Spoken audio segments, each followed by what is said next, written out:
May 28th, Moscow is in a panic. A hurricane is tearing down houses, fires are destroying neighborhoods. Back!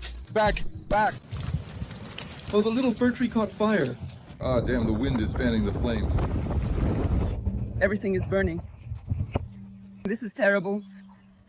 Everything is burning. Russia is suffocating from hurricanes and fires. Dozens of settlements are trapped in a ring of fire. The house caught fire. Muscovites and Russians are trying to deal with the disaster on their own. People have been left without help from the authorities. The raging fires have left thousands of Russians without electricity, heat, or homes. Everything is burning. Since 11 o'clock in the morning, 2 fire sources have appeared. From the bottom, one from Stop, came from the direction of Zeleny. The second source is in Kalinino, that's Planetnaya Street. Transition to residential buildings. As you can see, we're handling it ourselves right now. Putin's Ministry of Emergency Situations abandoned the Russians. And there's no help from the Ministry of Emergency Situations, no evacuation from dangerous areas. That's it? Our green forest is gone? And now we begin. Boom, bada boom, burn, burn bright, so you don't go out. The wind is blowing like crazy. The boiler house. Maybe we should try to put it out from the side where it's smaller? Friends, please like this video. Subscribe to my YouTube channel, Dasha. Write a few kind words in support of Ukraine in the comments, and also let us know where you're watching from. Like, comment, subscribe. And we're getting started. At this moment, the fire has engulfed more than 1,200 homes belonging to the Russians. It's impossible to reach emergency services. The phone lines are overloaded. The hurricane-force wind is tearing roofs off houses. Many cities have been left without electricity. The wind is snapping power lines. The fire has come right up to the highways. This is total bullshit. Right away. This is not happening. According to the weather forecast, the gale force winds will continue today and tomorrow. So we need to be prepared to prevent the gale and its consequences. Was I supposed to be enjoying this or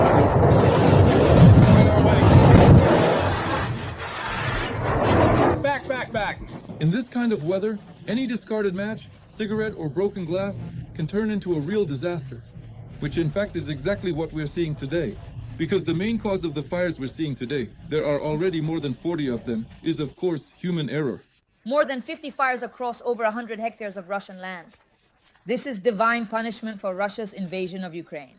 In this way, nature is punishing the Russians, the murderers, and war criminals. There is a threat of the wildfire spreading. It is necessary to gather your documents, belongings, and leave the cooperative. The fire was moving like a wall. Houses were burning down in 10 minutes.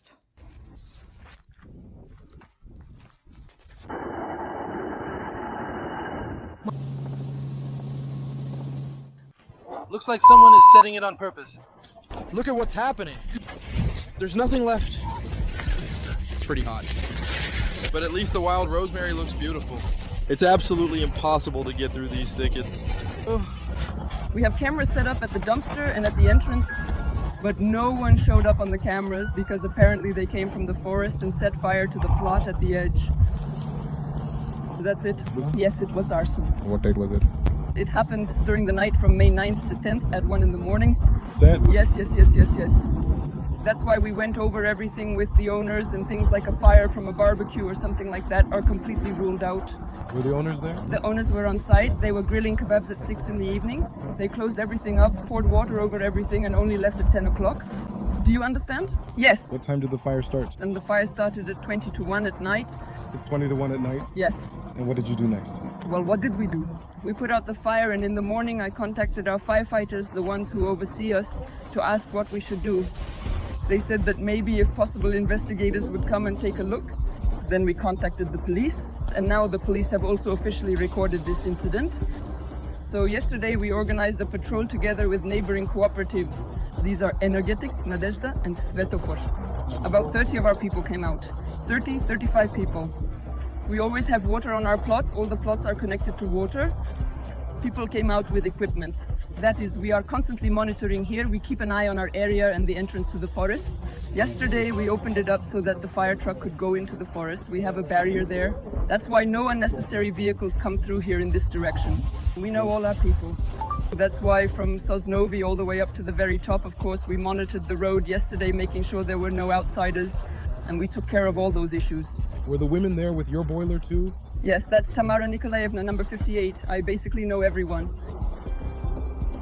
If you just take a look... If everything had burned down here, a specialist would have come, brought in and said, well, they were drinking here, doing something, burned everything down and so on. But it all turned out to be untouched. And they set the fire exactly where the stains got in. From under the fence, that's just it. You can see it was from under the fence, right? Because you see nothing is burned under the grill. These aren't drug addicts. These are professionals. All right. So, well, let's go discuss our decisions. Thank you for...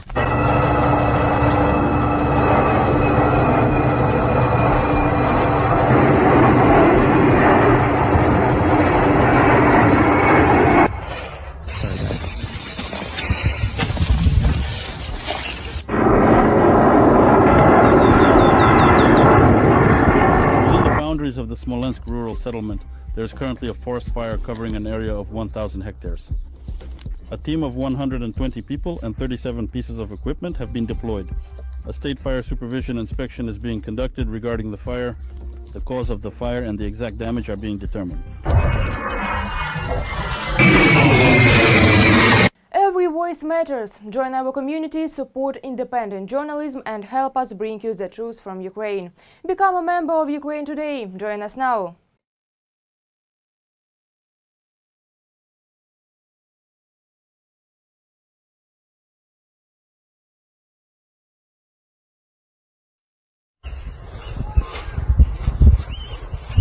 Everything is burning. Everything that can possibly burn is burning. You can't see anything. This is my whole life here. I put so much into it, and now I truly have nothing left. Look, cars are fleeing because their tires are melting from the fire. I don't have my passport. We have nothing. Everything we had burned down.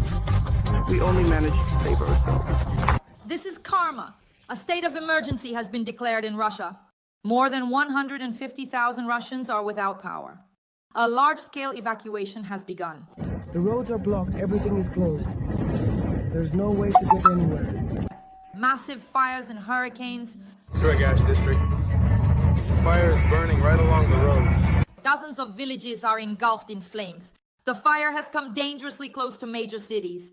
The most difficult situation is in Krasnoyarsk Krai and the Republic of Khakassia.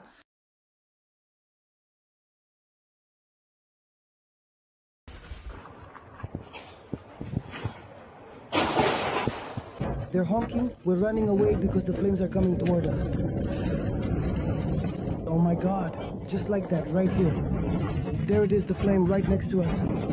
It's sweeping away people, sweeping away houses.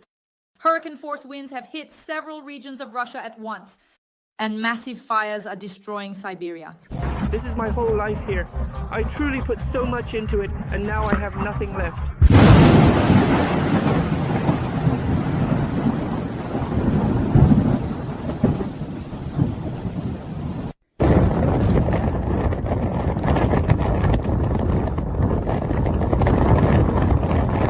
Everyone everywhere is now saying, well, yes, Ukraine lost.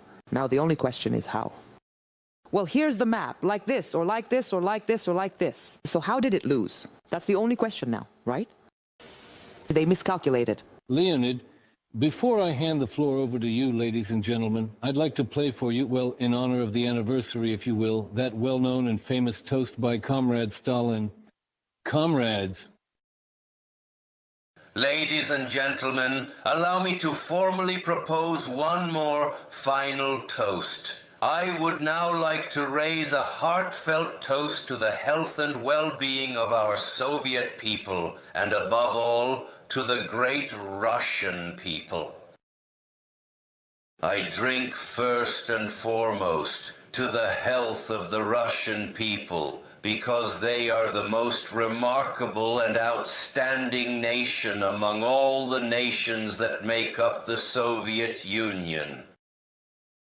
I raise a toast to the health of the Russian people because in this war they have earned universal recognition as the leading force of the Soviet Union among all the peoples of our country.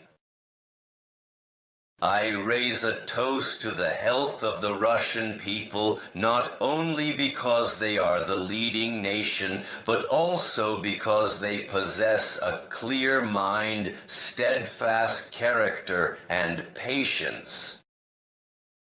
Our government made quite a few mistakes. There were moments of desperate situation for us in 1941, 1942, when our army was retreating, leaving behind the villages and cities of Ukraine, Belarus, Moldova, the Leningrad region, the Baltic states, and the Karelian Finnish Republic that are dear to us.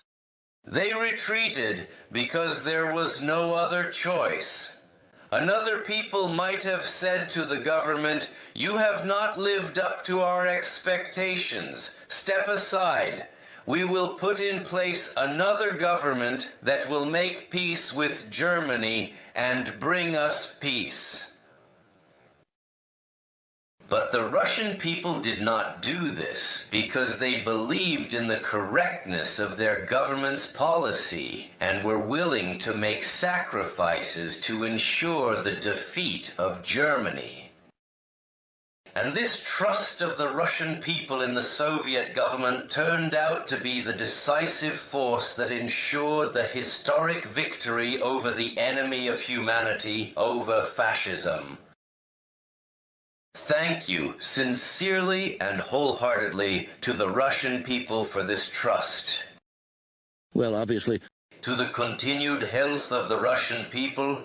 Obviously, our artificial intelligence still can't reproduce Stalin's voice, even remotely, unfortunately.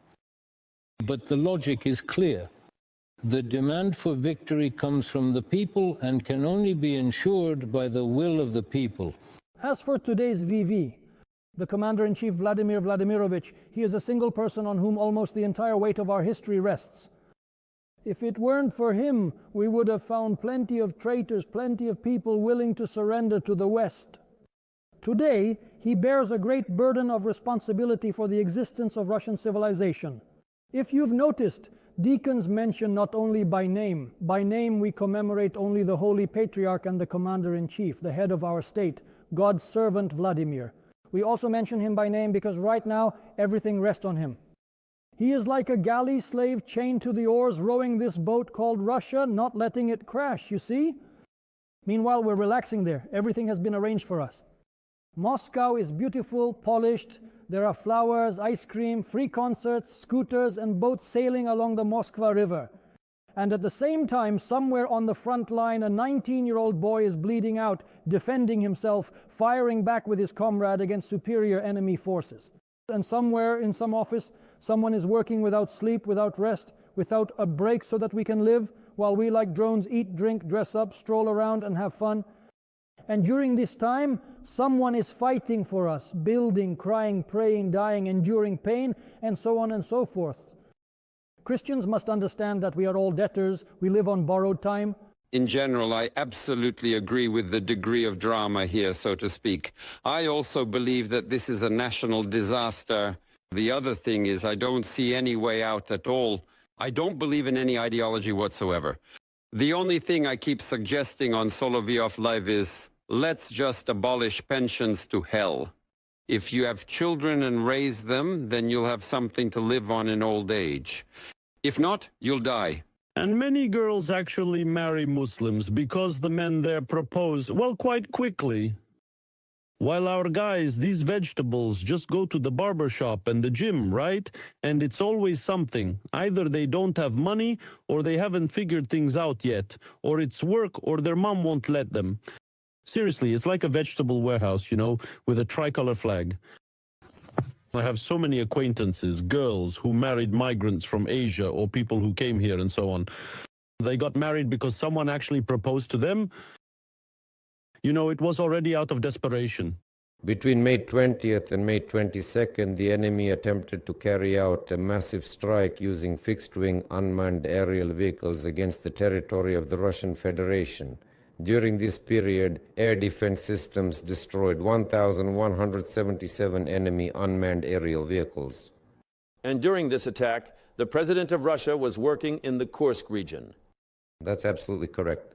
During the time when the president was working in the Kursk region, the enemy launched an unprecedented attack using unmanned aerial vehicles. The air defense group in this area destroyed 46 fixed-wing unmanned aerial vehicles. I would like to point out that the intensity of the attack increased significantly while the Supreme Commander-in-Chief's aircraft was flying over the Kursk region. Therefore, we were simultaneously engaged in an air defense battle and ensured the safety of the president's helicopter in the air. The mission was accomplished. The enemy's drone attack was repelled and all aerial targets were destroyed. So the president's helicopter was actually in the combat zone? Yes, that's exactly right. In fact, it was at the epicenter of repelling the enemy's massive drone strike. Russia continues to develop a draft memorandum regarding a future peace treaty, outlining a number of positions such as the principles of settlement, possible timelines for concluding a peace agreement, and the potential for a temporary ceasefire if, I emphasize, the appropriate agreements are reached. As soon as the memorandum is prepared, and I want to note that Russian Foreign Minister Sergei Lavrov is literally commenting on the progress of its development every day, it will be sent to Kyiv. We expect that the Ukrainian side is carrying out similar work and will send us their proposals at the same time as they receive the Russian document. So against what backdrop, or rather in what context, is all of this taking place? We are currently observing a series of destructive statements coming from Zelensky, who, instead of seeing or listening to those who are genuinely trying to focus on at least some constructive steps or any tangible results, is instead escalating this aggressive rhetoric, and is also trying to shift the blame onto Russia for what he describes as prolonging the ongoing conflict. Again, addressing the commanders of units who are sending MBS fighters into assaults, but these fighters are not combat ready. In the first place, they won't accomplish the mission. Because this fighter who is not combat ready, even if he were to die himself, that would be one thing. I don't mean to say anything against him personally. No, it's just that he will let down the entire unit. He needs to be, part of a unified unit, a strong unit.